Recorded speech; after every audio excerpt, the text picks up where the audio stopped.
Гайхамшигт 7 эгч дус. Эдүгээс 150 жилийн тэртээ эмэгтэйчүүдийн гоо сайхны нэг хэсэгт гоёор самсан урт ус мод болж байжээ.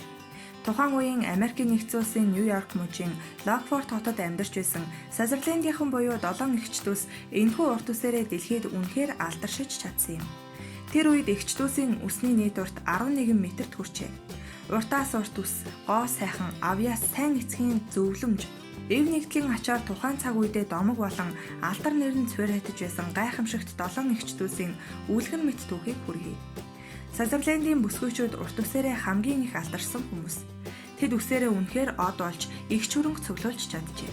Үсээ янз бүрийн реклам сурталчилгаанд үзүүлж мөнгө олох нь 19-р зуунд шинэлэг зүйлд тооцогдож байв. Тэд Барнум Бэйли нарын циркийн шоунд оролцож, орлого нь тэднээс давж байв. Барнум 7 эгч дүүсийг ертөнцийн 7 гайхамшиг хэмээн нэрлэдэг байв. Тэд 1800-аад оны сүүлчээр дэлхийн алдартнуудын тоонд аль хэдийн орсон байлаа. Тэдний гоёмсог ус уянгалаг дуунууд өөрсдийг нь саятан болгосон нэг үе байхад тэдний этгээд үрлэгэн байдал эргээд гуйламжлахад хүргэсэн гунигтай түүхч бий. Харагтай нар эхлээд ах Чарльз Гэрэлтэйгоо Сазерлендийнхны 7 эгч нэг ахын концерт нэртэйгээр вокал концерт зохион байгуулахыг хичээжээ. Фортепиано дээр тоглож байгаад дараа Барнум Бэйли нар цирктэй урьж тоглох болжээ. Эгч дүүс гэр бүлийнхнийхээ дэмжлэгтэйгээр гадаад өнгө төстэй илүү анхаарч олон сая хүмүүст үсээ хэрхэн арчлан гоо сайхан байх зөвлөгөө өгч үс арчилгааны шингэн хүртэл бүтээжээ.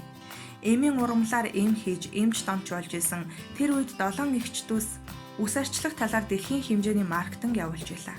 7 бүсгүйн эцэг Флетчер Сазерленд сүмд номлогч, дуучин, зохиолч, зохион бүтээгч, улс төрч ерөнхийлөгч, Бюкенений албанд зүтгэх зэрэг олон талын авьяастай нэгэн байв. Флетчер хүмүүсийг өөртөө хэрхэн татахыг мэддэг байв. Түүний талаар нэгэн илтгэлд авьяастай, эр зоригтой, өвөрмөц сэтгэдэг, аналитик сэтгэлгээтэй хэмээн цаашаасан байдаг. Флетчер Сазерленд угийн царайлаг урт ус 7 охин нэг хүүдээ шоу бизнест хэрхэн хөл тавих санааг хэлж өгчээ. Эдгээр залуусын шоу сүмийн дуу зочдод зориулсан дуулал шинжтэй байсан олонний анхаарлыг хүлээж байсан авч тэдэнд жинхэнэ алдар нэрийг урт ус нь авчирч өгчээ. Хүмүүсийн үс өвчин болон амьдралын муу нөхцөлөөс болж унаж, гэмтэж, үс арчлах эд шидийн шингэнийг мөрөөдөж байсан тэр үед ямар ч юмч овсгой зайлмих ашиглаж эм бэлтгэлийг энгийн бохир аргаар хийж мөнгө олдог байв. Харин 7 эгч дүүс Сазерлендийнхны үс арчилгааны шингэнээрээ амьд реклам, үлгэр дуурайлал болж байлаа. Сазерлендийнхны бизнес том болж 1890 он гэхэд 2.5 сая лонх үс арчилгааны шингэн хийжээ. 4 жилийн дараа 3 сая долларын ашиг олжээ. Энэ нь тэр үедээ хамгийн ихэд тооцогдож байв. Сазерлендийн гэр бүлийн гишүүд санснараа их мөнгө олдог байсан хэдий ч үйлчлдэг хүмүүс албат хувцас гэрийн амьтад алт мөнгөн идэл тансаг байшин эрдэнсийн зүйлд аялал жуулчлал арх дарс болон сүү тавих гэсэн харчуудад зарцуулдаг мөнгө нь орлогоосоо давж байв.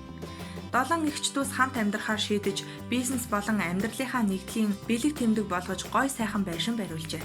Олон мянган арк хэмжээтэй зэрэгцэн байрласан ферм, ой модоор хүрээлэгдсэн Сазерлендийнхны эдлэн газар хамгийн тансаг байлаа. 7 эгч дүүс өөрсдийнх нь баялагт өрсөлдөгч нар гарч ирэхээс болгоомжилж 4 нөхөрт гаралгүй зөвхөн нэг нь л хэдэн хүүхэдтэй болсон юм. Тэдний нэр хүнд тухайн үеийн Мэй Вест, Мэри Пикфорд, Чарли Чаплин, Дуглас Фэрбэнкс зэрэг алдартуудын цаг хугацаагаар шалгагдсан өв сангаас нь дутгааргүй байлаа. Хүмүүс аз хайр сэтгэл бэлэгшээж 7 эгч дүүсийн үснээс нь тасдаж авахыг оролддог байв.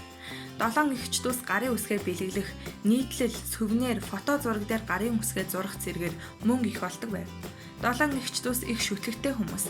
Тэдний амьдрал, бие тоох байдал, алдар нэрээ мэдрэх, дэгжин дээшлэх болон унаж уруудах зэрэг нь зохиолд гардгаас илүү байсан нь хачирхалтай.